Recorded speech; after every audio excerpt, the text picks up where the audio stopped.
So on the 13th of June, I released my video discussing a potential Beastmen roster leak, and although I've gotten, I think, a good amount of views on Warhammer videos before, I got a ton of comments, a ton of subscribers. I basically doubled in the span of 30 days. It was just wonderful. I love reading through all the comments. There was even one that was kind of talking about why he didn't believe the leak, and I have to really fight the urge to just respond to all of them because I get so excited about it. But I definitely want to thank everyone for the positive response, the kind words, and all those sweet views. I managed to get the Cygor and the Jabberslate there, but I somehow forgot the Gorgon, because I have a Gorgon image and I just forgot about it, I guess. But yeah, so CA still hasn't really elaborated on the rosters, so I guess I'll just be on an emotional roller coaster until then. So since I've been extremely busy and I haven't had time to make any videos, I'd like to kind of cover the little bit of news I do have about the upcoming DLC roster, talk about my channel briefly, and then respond to one of the comments I received regarding Creative Assembly in particular. Okay, it's lizard news time. Round up them little skinks. Get along, little reptilians. On the Steam store page, it says the rest of the roster will be revealed in July. However, there are about 3 units that we can determine from trailers, oddly enough. Yeah, so this is really strange, but 2 of the units seem to have been shown off in the Silence and the Fury trailer itself, very briefly in kind of a cameo, and then the 3rd one in the Summer Sale video, which is really odd. Goat. Alright, so the first one I'm gonna speed through because I feel like a lot of people have heard of this. The Quaddle. Quaddles are these sort of frying creatures! Quaddles are something that are present in the lore, but the only models that exist are kit bashed, so it's really hard to tell what an official Quaddle looks like, but you can clearly see a flying serpent in the Silence and the Fury very briefly behind some smoke. And yeah, if you want to learn more Italian Spartacus, I'm sure some other YouTubers have a really good video on that, but that's pretty much it.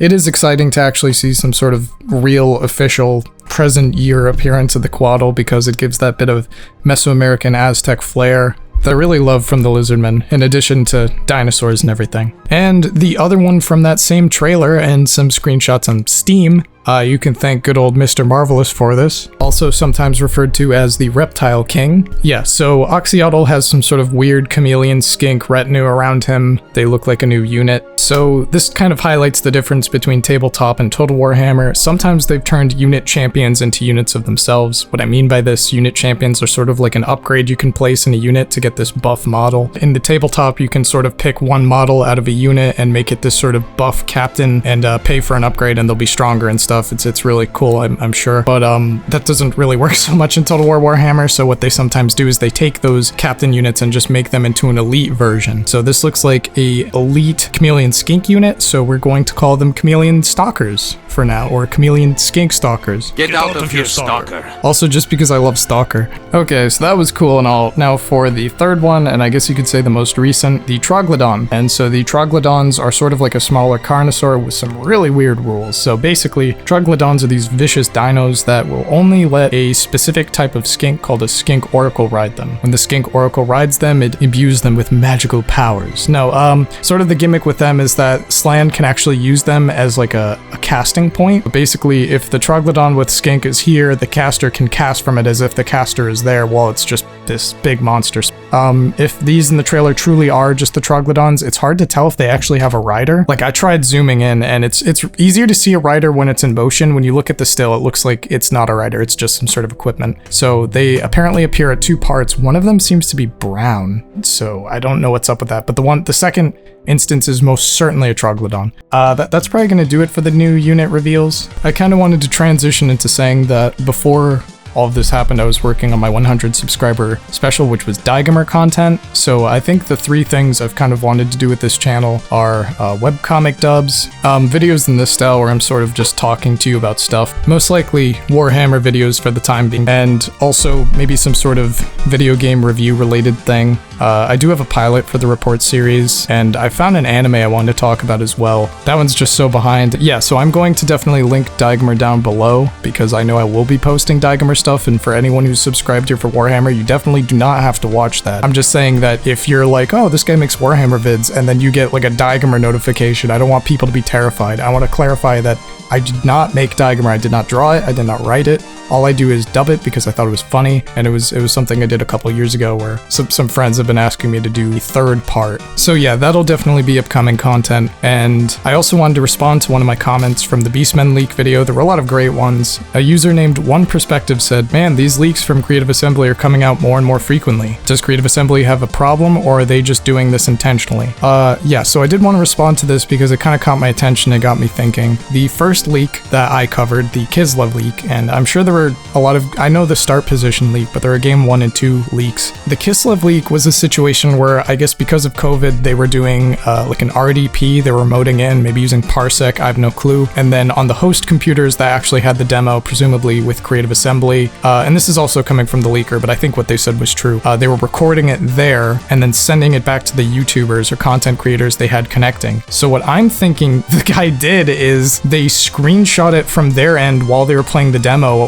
or something like that, some sort of, we do a little trolling, you know. He was like, we do a little leaking, and immediately just booked it to 4chan and leaked it, which is insane. I'm wondering if they still got the footage or they were able to even catch the guy. But yeah, so I kind of covered that because I knew leaks are usually not something that's talked about by some of the bigger channels, and I didn't think people really got that. It actually seemed legit when you compare it with the trailer they released like the day after. I was actually able to cross-reference it and be like, oh my god, this looks like it's real, and it was talking about like a tower defense mode. Like, that was a bit of a controversial video, and I think I could have made it a bit better. So the next leak was the Scarbrand leak. With the Scarbrand leak, they had put a picture up on the Steam store page that said like Scarbrand announced, and you were able to go into SteamDB and see that picture and see they'd removed it. So it was just such a minor leak, but it was interesting because I think you could genuinely make that mistake, but that seems like a really hard mistake to make on my end. That one was kind of like, I wonder if they just wanted to create some buzz, because sometimes if they were just to release it straight, like, I don't really know if Scarbrand being in the game would be as big a deal to like the Reddit communities where leaks are commonly talked about as if they had just said, oh yeah, Scarbrand's coming. Like, it kind of fills in the gaps. I feel like I'm going on a conspiracy theory trail here. And then with the next one, this current one, the Beastmen roster leak, they send out early builds of upcoming DLC and stuff to like streamers, popular personalities.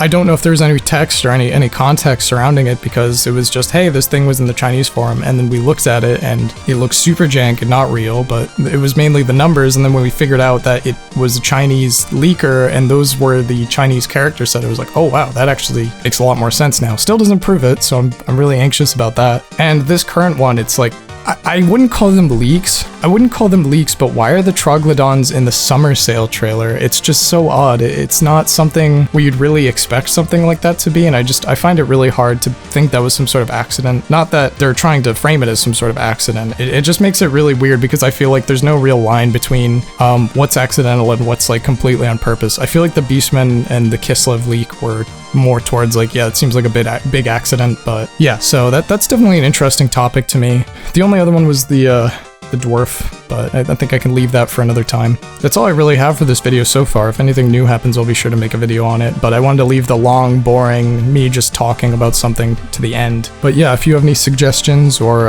commentary, leave it down in the comments below. I definitely like receiving comments. Gotta resist the urge to respond, but thank you everyone for all the support that the Beastmen video received, and I'll see you next time.